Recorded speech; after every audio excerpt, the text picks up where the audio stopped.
Next drill we're going to look at are the lateral depth jumps.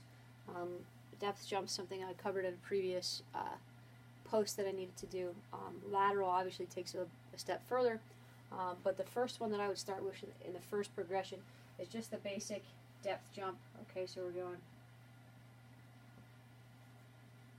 lateral depth jumps,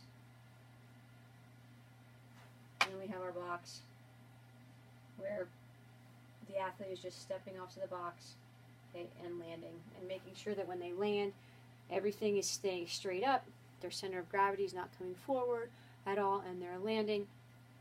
Everything in alignment, knees in alignment, everything straight ahead.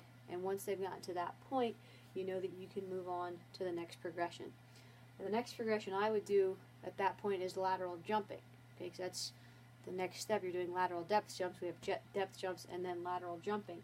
So you could just put cones in a zigzag formation and have the athlete jump, lateral jump to each cone.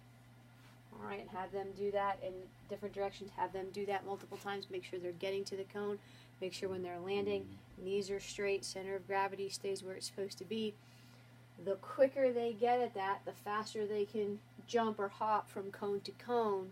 And once you see that they're doing that a lot quicker, then you can move on to the next progression, where from there I would go to a lateral depth jumps where they're just staying off of the box. So box is here, all right, they're coming off to the side and just landing sideways with feet forward. Up here, obviously you're landing looking straight ahead.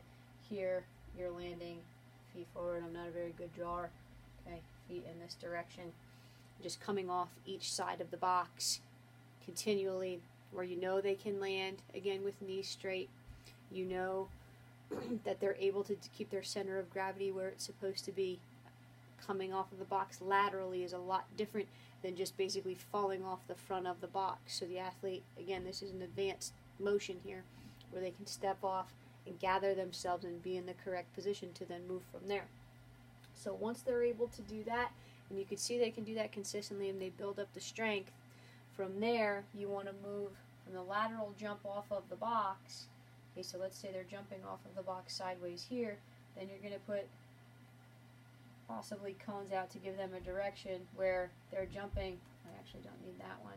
They jump off, hop laterally, hop laterally, hop laterally, 2-foot hops.